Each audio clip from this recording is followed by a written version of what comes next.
தந்தை, மகன், தூய ஆவியின் பெயராலே ஆமேன். மூவொரு கடவுளுடைய அருளும் ஆசீரும் பாதுகாப்பும் வழி நடத்துதலும் உங்களோடு இருப்பதாக. இயேசுவில் என் அன்பு சொந்தங்களே, இன்று இம்மாதத்தின் இறுதி நாள். கடந்து வந்த நாட்களிலே கண்ணின் கருவிழி போல நம்மை காத்த கடவுளுக்கு நன்றி சொல்ல வேண்டிய உன்னதமான நாள். நம்மையும் நம் குடும்பத்தையும் நம் தொழிலையும் நம் வாழ்வின் தேவைகளையும் சந்திக்க அருளையும் ஆசீரையும் பொழிந்து இந்த நாள் நிலைத்திருக்கச் செய்கின்ற தெய்வத்தை நினைத்து பார்க்கின்ற நாள். ஆண்டவரே, நீ செய்த நன்மைகளுக்காக நான் உனக்கு என்ன கைமாறு செய்வேன்? மீட்பின் கிண்ணத்தை கையில் எடுத்து உமக்கு நன்றி வழி செலுத்த என்ற வார்த்தையின் பிரகாரம் கடவுளுக்கு நன்றி வழி ஒப்புக் கொடுத்து இறைவனை மகிமைப்படுத்த வேண்டிய நாள். ஆகவே இந்த நாளிலே முடிந்தவர்கள் தெய்வீக திருப்பலியிலே கலந்து கொண்டு நற்கரணை ஆண்டவரை ஆராதித்து நம்முடைய நன்றியின் துதிகணத்தை ஆண்டவருக்கு ஏறெடுப்போம். இறைவா, உமக்கு நன்றி என்று சொல்லி புகழ்வாடுவோம். அன்பார்ந்தவர்களே, இன்று செப்டம்பர் மாதம் 30ஆம் தேதி தாய் திருச்சபையானது புனித ஜெரோனிமுஸ் புனித ஜெரோமினுடைய விழாவினை கொண்டாடி கொண்டிருக்கின்றது. விவிலியத்தை அறியாதவன் கிறிஸ்துவை அறியாதவன் என்கின்றார் புனிதர். இறை வார்த்தையை மொழிபெயர்த்து எல்லா மக்களும் அதை பயன்படுத்தும் விதத்திலே நமக்கு ஒரு கொடையாக கொடுத்தவர் தான் புனித எரோனிமுஸ். இவருடைய விழாவை அடிப்படையாக கொண்டுதான் இந்த செப்டம்பர் மாதத்தை இறை வார்த்தையின் மாதம் என்று சொல்லி நாம் கொண்டாடி கொண்டிருக்கின்றோம்.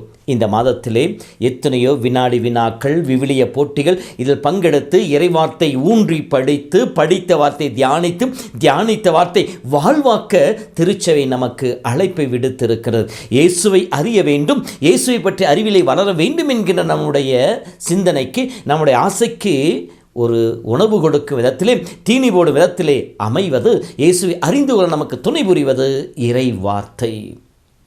ஆம், இறை வார்த்தையினுடைய ஆற்றலை நாம் விவிலியத்தில் எத்தனையோ நேரங்களிலே படிக்கின்றோம்.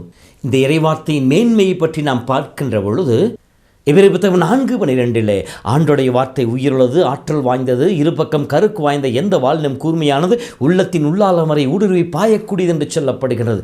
எபேசியர் புத்தகம் 6:16-17 படிக்கின்ற பொழுது இறை வார்த்தையின் வாளை கையிலே வெடித்துக் கொள்ளுங்கள் என்று சொல்லப்படுகிறது. ஏனெனில் நாம் இந்த உலகத்தின் தலைவனோடு சாத்தானோடு போராட வேண்டியிருக்கிறது. ஆண்டோடைய வார்த்தையை கொண்டு எவ்வாறு தனக்கு வந்த சோதனை இயேசு வென்றெடுத்தார், அதை போல நாமும் இறை வார்த்தை கொண்டு சாத்தானை துரத்துபவர்களாக இருக்க வேண்டும். இந்த வார்த்தையை கடவுள் நமக்கு எதிராக கொடுத்திருக்கின்றார். யோவான் புத்தகம் 15 படிக்கின்ற பொழுது என் வார்த்தை வாழ்வு தரும் ஆவியை கொடுக்கின்றன சொல்லப்படுகின்றது. ஆவியின் வல்லமை நமக்கு பெற்றுக் கொடுக்கக்கூடியதாக இருக்கின்றது. ஆவியால் அபிஷேகம் செய்யப்பட்ட மக்களாக நம்மை மாற்றக்கூடியதாக இருக்கிறதாகவே ஆவியை பெற்றுக்கொள்ள இறை வார்த்தையை மகிமையாக பயன்படுத்துவோம். வார்த்தையை பற்றி பேதுரு சொல்லுகின்ற பொழுது 2 பேதுரு 1:21 இது தூய ஆவியால் ஆட்கொள்ளப்பட்ட மனிதரால் உரைக்கப்பட்டது என்று சொல்லப்படுகிறது. மனித விருப்பத்திற்கு அப்பாற்பட்டது என்று சொல்லப்படுகின்றது. இது மையினால் எழுதப்படவில்லை. 2 கொரிந்தியர் 3:3 பவுல் சொல்வார், இது மையினால் எழுதப்பட்ட அல்ல, மாறாக கடவுளுடைய ஆவியால் வல்லமையால் எழுதப்பட்டது என்று சொல்லுவார். இது கற்பலகின் மீது எழுதப்பட்டதல்ல, மாறாக மனித இதயங்கள் மீது எழுதப்பட்டது என்று சொல்லப்படுகின்றது.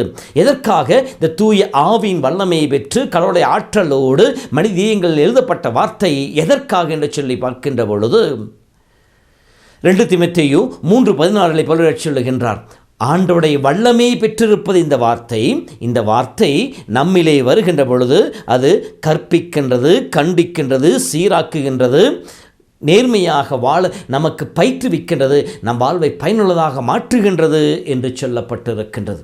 ஆகவே இத்தகைய நம்மை நேரிய வழியில் வாழச் செய்கின்ற இந்த வார்த்தை தான் திருப்பாடல் 119 படிப்பதை போல, ஆண்டவரே உம் வாக்கு என் வாழ்வுக்கு வழியாகும், என் வழிக்கு ஒளியாகவும் இருக்கின்ற சொல்லப்படுகின்றது. இந்த ஒளியை கொண்டு நாம் எப்படி மாற்றப்படுகின்றோம்? திருப்பாடல் 19 படிக்கின்ற பொழுது இறை வார்த்தை பேதையை ஞானியாக மாற்றுகின்றது, அறிவிலியை அறிவாளியாக மாற்றுகின்றது, மனிதனுடைய இதயத்தை மகிழ்விக்கக்கூடியதாக இருக்கின்றது. திருப்பாடல் 107:20 படிக்கின்ற பொழுது தீமையை வென்றெடுக்க, நோயை குணப்படுத்துகின்ற ஆற்றல் வாய்ந்ததாக இருக்கின்றது. அதேபோல இந்த இறை வார்த்தையானது நமக்கு பலன் கொடுக்கக்கூடியதாக இருக்கின்றது. மத்தேயு 4:4 மனிதன் அப்பத்தினால் மட்டுமல்ல, கடவுள் வாயிலிருந்து வருகின்ற ஒவ்வொரு வார்த்தையினாலும் உயிர் வாழ்வான் என்று சொல்லப்படாக நம்மை பலப்படுத்தக்கூடியதாக இருக்கின்றது. இந்த வார்த்தையானது எரேமியா 23 படிப்பதை போல சம்மட்டி போன்றது, தீமைகளை நொறுக்கக்கூடியதாகவும் இருக்கின்றது. இந்த இறை வார்த்தையின்படி நாம் வாழ ஆரம்பிக்கிற பொழுது மத்தேயு 7 படிப்பதை போல நாம் பாறையின் மீது வீடு கட்டிய அறிவாளிக்கு ஒப்பாவோம். புயல் வந்தது, மழை பெய்தது, பெருவெள்ளம் பெருக்கெடுத்து ஓடியது, அது அந்த வீட்டின் மேல் மோதியது, அது விழவில்லை என்று சொல்லப்பட காரணம் அது வார்த்தை என்கின்ற அடித்தளத்தின் மீது ஆழமாக அது இடப்பட்டிருந்தது. நம்முடைய வாழ்விலும் இறை வார்த்தையின் மீது நம் இல்லத்தையும் நம்முடைய வாழ்வையும் கட்டி எழுப்புகின்ற பொழுது நம்முடைய வாழ்வும் ஆசீர்வதிக்கப்பட்டதாக இருக்கும். தீவனின் சோதனைகளை வென்றெடுக்கக்கூடியதாக இருக்கும். எந்த தீமையும் நம் இல்லத்தையும் நம் உள்ளத்தையும் பாதிக்கக்கூடியதாக இருக்காது. ஆகவே அத்தகைய அருள் வேண்டி மன்றாடும். இப்படி நாம் ஆசி பெற்ற மக்களாய் தீமை வென்றெடுக்க வேண்டிய நாம் செய்ய வேண்டியது என்ன? இறை வார்த்தையின் மீது வாஞ்சை, இறை வார்த்தை மீது ஆசை, இறை வார்த்தை இன்னும் அதிகமாக படிக்க வேண்டும், படித்து தியானிக்க வேண்டும் என்கின்ற ஒரு வகையான ஒரு ஆசை நம்மிலே உருவாக வேண்டும். இறை வார்த்தையை ஏற்றுக்கொள்ள வேண்டும், நம்ப வேண்டும், விசுவசித்த வேண்டும். அந்த விசுவசித்து ஏற்றுக்கொண்ட இறை வார்த்தையை வாழ்வாக்க வேண்டும் என்று யாக்கோபு சொல்வார்.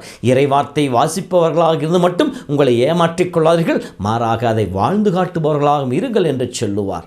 இறை வார்த்தையின் ஒரு சில பகுதியில் எடுத்துக்கொண்டு அதை தியானிக்கிறவர்கள் நம் வாழ்விலே, இயேசுவே, அன்று பாத்திமேயுக்கு இருந்த விசுவாசத்தை எனக்கு கொடு, அந்த கானானிய பெண்ணுக்கு இருந்த விசுவாசத்தை எனக்கு கொடு, அந்த யாயிரின் மீது வைத்த விசுவாசத்தை எனக்கு கொடு, அந்த ஜெபக்கூட தலைவன் உம்மை தேடி வந்த விசுவாசத்தை ஆண்டவர் எனக்கு கொடு, தொழுநோயாளி உம் பாதத்தில் விழுந்து தாழ்ச்சியோடு மன்றாடிய அந்த தாழ்ச்சியின் மிகுதி எனக்கு கொடு என்று சொல்லி இறை வார்த்தையோடே கூட ஜெபிக்கின்ற பொழுது அந்த ஜெபம் வல்லமையுள்ளதாக மாறும். நாம் இன்னும் இயேசுவை அறிந்து கொள்பவர்களாக மாறுவோம், இயேசுவை அனுபவிப்பவர்களாக மாறுவோம். நம்முடைய அனுபவம் இந்த உலகிலே தீமையை வென்றெடுக்கும், பிறருக்கு இயேசுவை அறிவிக்கும். இத்தகைய அருளுக்காக இந்த நாளை ஜெபிப்போம். புனித ஜெரோம் வழியாக நாமும் ஜெபிப்போம். நாமும் புனிதர் வழியாக இறை ஆசி பெற்ற மக்களாய் வாழ்வோம். ஆண்டவர் உங்களோடு இருப்பாராக. எல்லாம் வல்ல இறைவன் தந்தை, மகன், தூய ஆவி உங்களையும் உங்கள் குடும்பத்தையும் நிறைவாய் ஆசீர்வதிப்பாராக. ஆமேன்.